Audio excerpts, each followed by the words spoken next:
Hey everybody, I'm the Gulf Coast Granny. Welcome to my channel. Tonight we're going to make a really fast, easy meal. My insomnia is kicked up on overdrive lately. It started about 2 weeks ago and I can't seem to sleep. Well, tonight I finally fell asleep at around 5 o'clock in the evening and I didn't wake up till midnight. Well, I missed dinner because Poppy fed the kids probably something very unhealthy, and so I'm hungry now. I haven't eaten since about noon and it is 3:07 in the morning. So I thought, what can I do that's quick and easy? And I had some of this salmon defrosted. I've got some leftover boiled potatoes. And I've got some pickled beets. And that's what I'm going to make for a little snack. So let's do this. So I know I'm not the only one out there that suffers with insomnia. Mine seems to be very cyclical. I always get it in the springtime and then again in the fall. Usually the summer it doesn't bother me. Sometimes the wintertime does, but not normally. I've taken every single sleeping aid, prescription and non-prescription, that there is. And only one of them have worked, but it puts me out so badly that I can't function, and so I don't take it.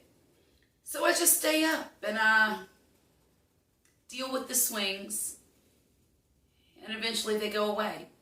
What'll probably happen is when we spring forward, I think next week, I'll probably reset.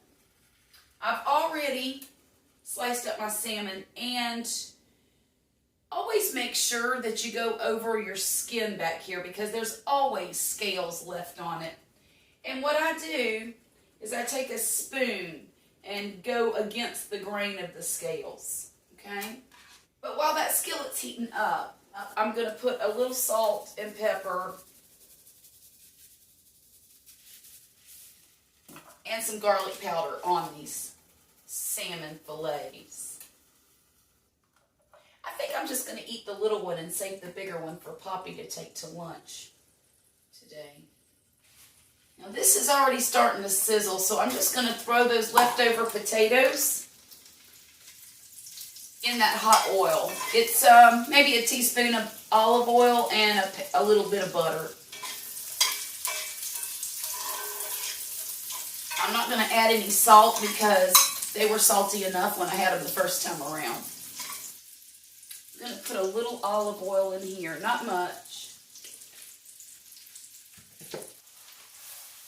I can't remember if I told y'all this or not, but I'm having a new grandbaby. We just found out recently that it's a little boy, so I am tickled to death. He's going to be here sometime in June, probably the end of June. So I've got a lot of blanket making to do. I've already been going to the Dollar General and stocking up on diapers and wipes and using my coupons to get good deals. But my daughter, she's struggling right now because she's having a real hard time breathing. I don't know if it's because the baby is way up here, but she's only 5 months pregnant. So I don't know what's going on with her. I hope she goes to the doctor soon and gets it looked at. She doesn't have asthma. She never has had trouble breathing, but this time around it's very difficult for her. So if you wouldn't mind, send my girl some positive vibes. All right, that's hot now. Now, what I'm going to do is I'm going to turn this flesh side down on this skillet. Let it get a good sear on it, then I'm going to turn it over and let it finish. You know, when I asked Poppy what he fed the kids tonight, he said pizza. Well, my daughter, not the one that's pregnant, another daughter, and her husband brought pizza over to us for lunch today. And so they ate that leftover pizza for dinner. So there was nothing left over for me. And that's why I'm cooking at 3 o'clock in the morning, because I thought I was going to wait till breakfast, but Then my stomach started eating my spine, and I said, oh, heck no, I got to have something to eat now.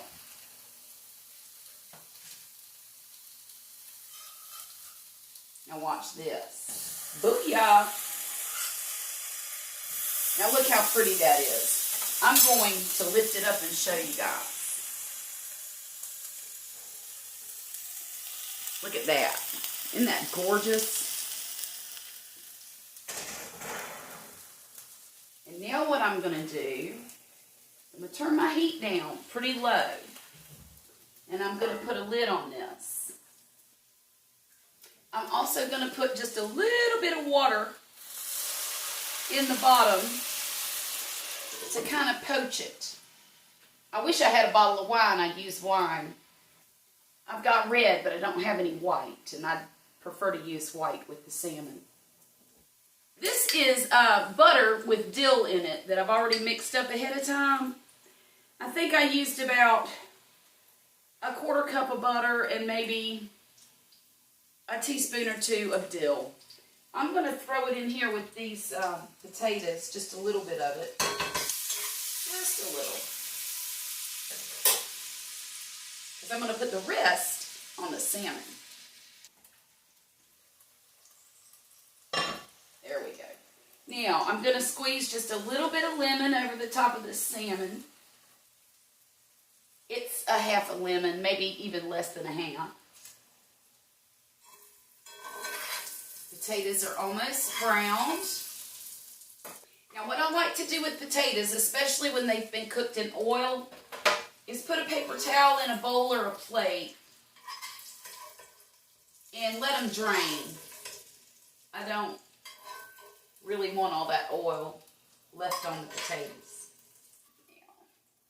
Now, let's see if this fish is finished. Oh, that's pretty. Oh, that's pretty.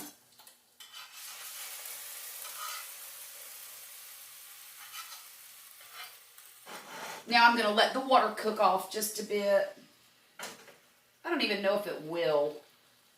You know, putting a little bit of water in the bottom of your skillet really keeps the salmon tender.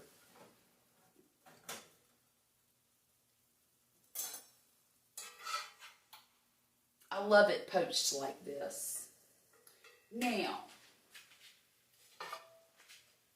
it does not take long at all to cook fish, even when it's that thick. We've been cooking this for maybe 6 or 7 minutes. Now I'm going to put this on another plate for Poppy. I'm going to put some butter over the top of the salmon. Ooh, that looks good.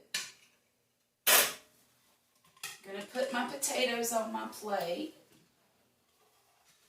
And I think I'll put about 3 of these beets on the plate.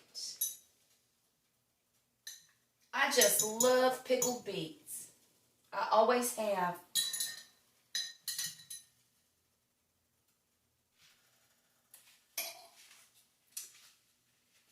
Now, there's a meal that ought to hold me over until breakfast. In fact, it might hold me over till lunch. You guys have a great day, and I'll see you again real soon. All right?